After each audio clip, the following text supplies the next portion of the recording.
In this video, we're going to be taking a look at 2's complement. We're going to be writing denary numbers, both positive and negative, in binary code. And the 3 steps that we see here are to convert a positive binary number to a negative binary number, or a positive denary value into a negative denary value. Step 1, we're going to find the positive value of the denary number. Step 2, moving right to left, going 1 bit at a time, we're going to ignore all the zeros and the very first one that we encounter, moving right to left. Step 3, all the bits after the 1 that we encounter are flipped. This means zeros become 1s and 1s become zeros. Let's take a look at a problem so we can see how this works. The first problem we're going to look at is negative 48. This is going to be our first example. And the first thing we have to do is find the positive value of 48. And that comes out to 0, 1, 1 with 4 zeros after it.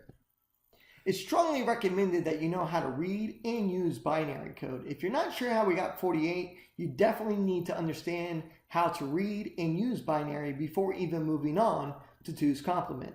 Now there's a very easy trick that you can use, and we went over those 3 steps. So starting on the far right side, I have a 0. I'm going to ignore it. So I'm just going to put a 0 down.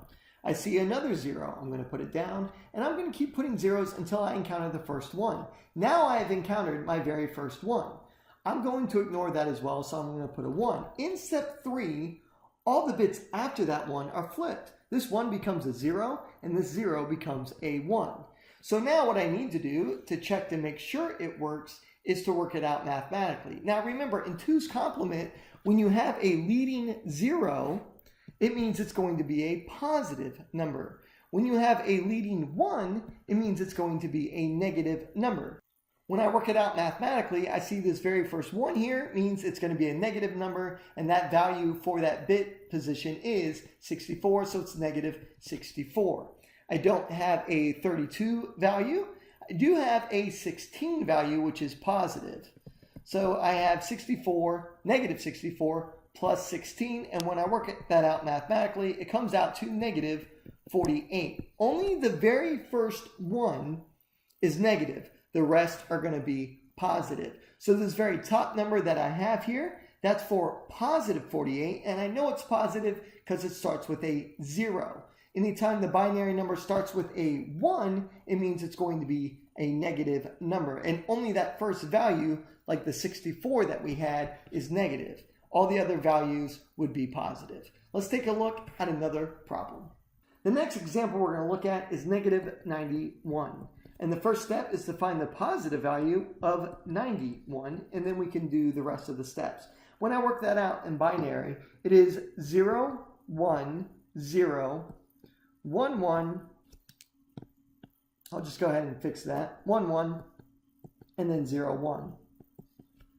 And then, nope, we're going to need another 1. There we go. So that is 91. I had to work it out mathematically, make sure that it is correct, and it is. You got to know how to use and read binary code. If you don't, you're not going to understand 2's complement whatsoever. So now that we found the positive value, we can move on to step 2. And step 2 is simply moving right to left, ignoring all the zeros until we encounter the first one. Well, my number starts with a 1. I'm going to ignore that 1, so I'm going to put a 1.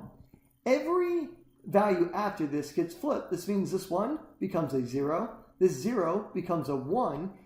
This 1 becomes a 0. This 1 becomes a 0. This 0 becomes a 1. This 1 becomes a 0. And this 0 becomes a 1. Now, remember, when we have a leading 1, that means we have a negative number. We're trying to find negative 91. So let's check and make sure that this is 2's complement. I know that this leading 1 is negative 128. Because remember that only that first 1 is going to be negative. The next value I have is a positive 32. I have a positive 4.